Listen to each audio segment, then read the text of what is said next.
نہایت معزز محترم سامعین حضرات، آج جس عنوان پر میں نے گفتگو کرنی ہے وہ ہے سیرت سیدنا عمر بن خطاب رضی اللہ تعالی عنہ۔ خالق کائنات انتہا مقصد بیان کرنے کی توفیق عطا فرمائے۔ عزیزان محترم، حضرت عمر بن خطاب رضی اللہ تعالی عنہ حضور علیہ السلام کے سسر بھی ہیں اور مسلمانوں کے دوسرے خلیفہ بھی ہیں،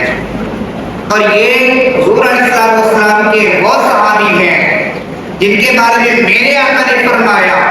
کہ اگر میرے بعد کوئی نبی ہوتا تو عمر بن خطاب ہوتا، جو ایک خصلتیں، جو ایک حکمتیں ایک نبی کے اندر ہونی چاہیے جس کے ذریعے وہ امت کی اصلاح کرتا ہے، وہ تمام کے تمام خصلتیں عادتیں عمر بن خطاب میں موجود ہیں۔ اور میرے آقا نے فرمایا اگر میرے بعد کوئی نبی ہوتا تو عمر بن خطاب ہوتا۔ یہاں میرے حضور علیہ السلام نے بیان لگا دیا، قرآن مجید میں بھی واضح حکم آ گیا، خاتم النبیین، حضور کے بعد کوئی نبی نہیں آئے گا۔ یہاں پر قرآن کا بھی حکم ہے، میرے حضور کا بھی حکم ہے۔ میرے آقا نے فرمایا انا خاتم النبیین لا نبی بعدی، میرے بعد میں آخری نبی ہوں، میرے بعد کوئی نبی نہیں آئے گا۔ میرے آقا کا فرمان کہ اگر میرے بعد نبی ہوتا تو عمر بن خطاب ہوتا، جو اتنی خصلتوں کے باوجود بھی اگر عمر بن خطاب نبی نہیں بن سکے تو قیامت تک کوئی کانا دجال نبی نہیں بن سکتا۔ یہ حضور علیہ السلام کا واضح پیغام ہے، اور میرے حضور علیہ السلام کوئی اپنی طرف سے کچھ بھی نہیں کہتے۔ قرآن کہتے ہیں وما ينطق عن الهوى ان هو الا وحی یوحی، محبوب آپ اپنی طرف سے کچھ نہیں کہتے، آپ وہی فرماتے ہیں تو آپ کو رب کی طرف سے وحی ہوتی ہے۔ عزیزان محترم، حضرت عمر بن خطاب رضی اللہ تعالی عنہ جن کے بارے میں میرے حضور علیہ السلام نے فرمایا کہ اے عمر، تجھے دیکھ کر شیطان اپنا راستہ بدل لیتا ہے، اور جس راستے پہ تو آ رہا ہو اگر شیطان تجھے دیکھ لیتا ہے تو اپنے راستے کو جدا کر لیتا ہے۔ اور دوسری حضور علیہ السلام کی حدیث مبارکہ ہے، حضور علیہ السلام نے فرمایا کہ اے عمر، تجھ سے شیاطین بھی ڈرتے ہیں، تجھ سے جو ہے جنات بھی ڈرتے ہیں۔ حضرت عمر بن خطاب رضی اللہ تعالی عنہ اتنے دبدبے والے مرد، اتنے دبدبے والے جن کے بارے میں مشہور ہے حضور علیہ السلام، بلکہ سیرت کی بہت ساری کتابوں کے اندر ہے کہ جب حضرت عمر بن خطاب رضی اللہ تعالی عنہ ایمان لائے اس وقت تقریباً 29 مسلمان اور 27 عورتیں مسلمان ہو چکی تھی، اور ایک حدیث کے مطابق 39 مرد اور 37 عورتیں مسلمان ہو چکی تھی، اور ایک کے مطابق 45 ہو چکی تھی۔ حضرت عمر بن خطاب رضی اللہ تعالی عنہ شروع کے اندر اسلام لائے، اور جب حضرت عمر بن خطاب شروع کے اندر اسلام لا چکے تو حضرت عمر بن خطاب نے اعلان کیا یا رسول اللہ، اب عبادت چھپ کر نہیں کی جائے گی بلکہ کعبے کے اندر عبادت کی جائے گی، تاکہ کافروں کو بھی پتہ لگے عمر بن خطاب مسلمان ہو چکے ہیں۔ حضرت عمر بن خطاب رضی اللہ تعالی عنہ مسلمان جب بہت بالکل تھوڑے تھے، ان کو لے کر کعبہ میں گئے اور مسلمان وہاں پر نماز پڑھ رہے تھے، اور حضرت عمر بن خطاب رضی اللہ تعالی عنہ آپ نے تلوار نکالی اور کعبے کے گرد چکر لگانے لگے اور اعلان کرنے لگے اے کافروں سن لو، اگر کسی نے اپنے بچے یتیم کروانے ہو، اگر کسی نے اپنی بیگم کو بیوہ کروانا ہو، آ جائے عمر کے مقابلے میں۔ آج مسلمان عبادت کعبے کے اندر کر رہے ہیں، اگر کسی کے اندر جرأت ہے تو کوئی روک نہیں پائے۔ یہ حضرت عمر بن خطاب رضی اللہ تعالیٰ عنہ کا دبدبہ تھا کہ جب آپ کفار کے اندر تھے، آپ اسلام نہیں لائے تھے تو آپ سے مسلمان جو ہے مسلمان آپ سے ڈرتے تھے، لیکن جب آپ اسلام لا چکے تو صرف کفار نہیں ڈرتے تھے بلکہ آپ سے شیاطین بھی ڈرتے تھے، آپ سے جنات بھی ڈرتے تھے۔ یہ حضرت عمر بن خطاب رضی اللہ تعالیٰ عنہ یہ خلیفہ بننے سے پہلے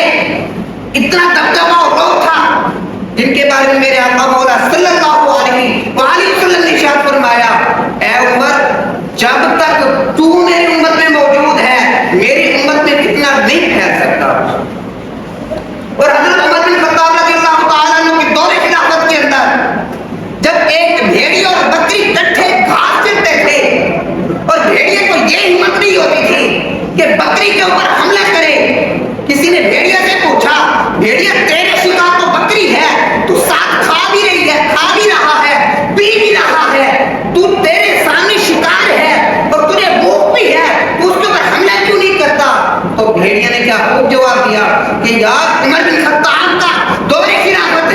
اگر ان کو پتہ لگ گیا کہ میں نے بکری کو حملہ کیا ہے تو حضرت عمر بن خطاب نے میری تمام نسلیں بگاڑ کے رکھ دی ہیں۔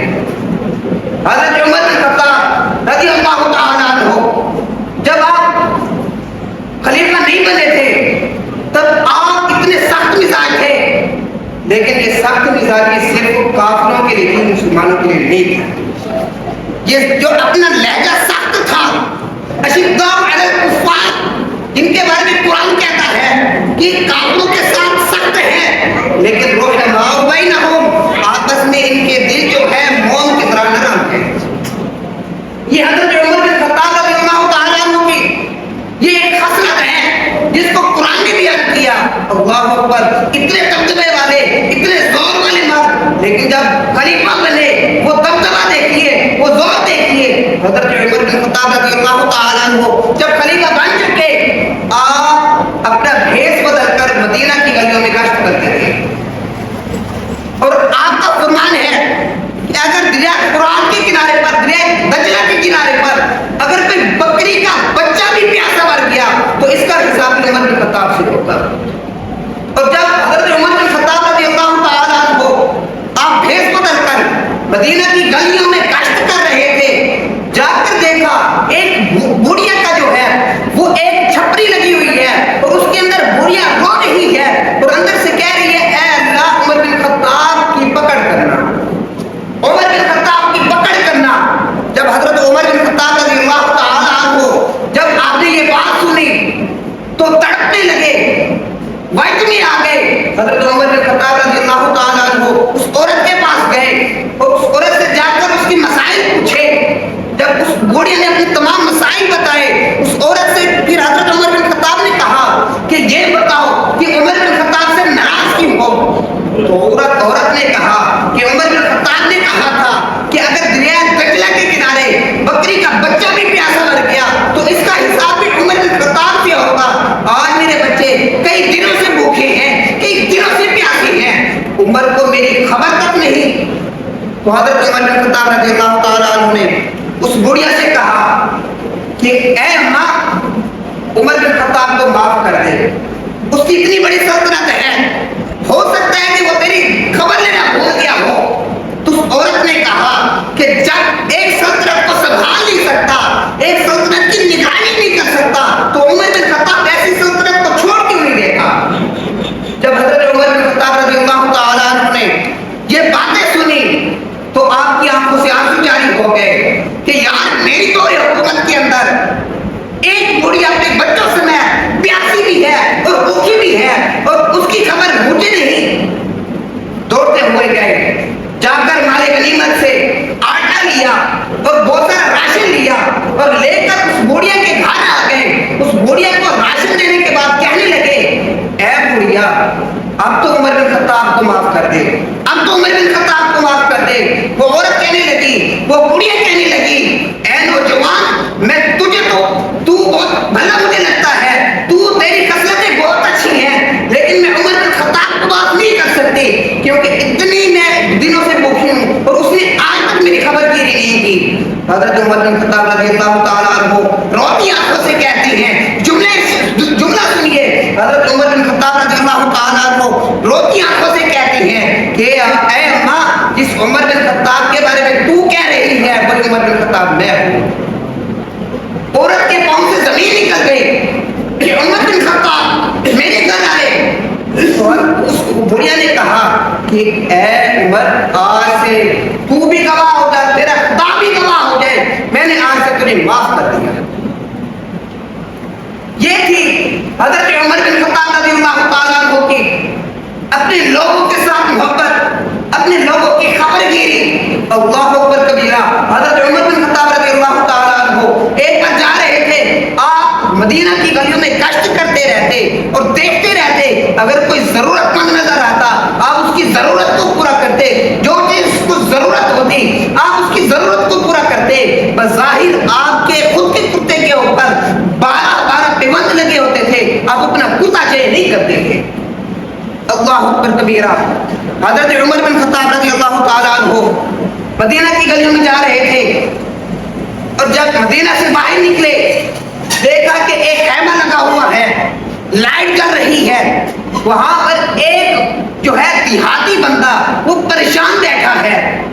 جا کر حضرت عمر بن خطاب رضی اللہ تعالیٰ عنہ ان سے پوچھتے ہیں کہ اے فلاں دیہاتی تو پریشان کیوں بیٹھا ہے؟ اس نے کہا کہ میری بیوی کو بچہ ہونے والا ہے، لیکن ظاہری صورتحال یہ ہے کہ میری بیوی کے پاس کوئی عورت موجود نہیں جو اس کی جو ہے وہ مدد کر سکے۔ حضرت عمر بن خطاب رضی اللہ تعالیٰ عنہ آپ جاتی ہیں، گھر جا کر اپنی بیوی کو اپنے ساتھ لیتی ہیں اور بیوی کو ساتھ لے کر اس بدو کے مکان کے اندر آتی ہیں اور آپ اس بدو کے ساتھ باتیں کر رہے ہوتے ہیں اور ان کی بیوی ان کے جو ہے بدو کی بیوی کے ساتھ مدد کر رہی ہوتی ہے۔ کافی دیر گزرنے کے بعد پھر حضرت عمر بن خطاب رضی اللہ تعالیٰ عنہ کی جو بیگم ہے وہ آ کر کہتی اے امیر المؤمنین، ان کی بیگم کو ایک بچہ ہوا ہے۔ جب وہ بدو سنتا ہے کہ اے امیر المؤمنین اور پوچھتی ہیں کہ آپ عمر تو نہیں؟ حضرت عمر بن خطاب رضی اللہ تعالیٰ عنہ فرماتی ہیں کہ ہاں میں وہی عمر ہوں، میں مسلمانوں کا امیر المؤمنین ہوں۔ اللہ اکبر کبیرہ، ذرا دیکھیے تو صحیح، پہلی تو دیکھیے، جائزہ تو لیجیے، ان کی زندگیوں کو دیکھیے، کس قدر اپنی مخلوق کے ساتھ محبت تھی لیکن کافروں کے ساتھ ساتھ تھے۔ اسلام امن کا درس دیتا ہے لیکن مسلمانوں کے ساتھ امن کا درس دیتا ہے۔ اللہ اکبر کبیرہ، وہ اپنی مخلوق کے ساتھ اپنی جو ہے جو آپ کے زیر سایہ تھے ان کو اپنے جیسا سمجھتے تھے، اپنی ضرورت کو نہیں دیکھتے تھے، ان کی ضروریات کو پورا کرتے تھے، ان کی ضروریات کو پورا کرتے تھے۔ خالق کی کائنات سے دعا ہے کہ خالق کی کائنات یہ میری چند منٹ کی حاضری جو ہے اپنی بارگاہ کے اندر قبول و منظور فرمائے اور اللہ رب العزت ان کے نقش قدم پر ہمیں چلنے کی توفیق عطا فرمائے۔ آمین ثم آمین۔ آپ کو دعوانا الحمدللہ رب العالمین۔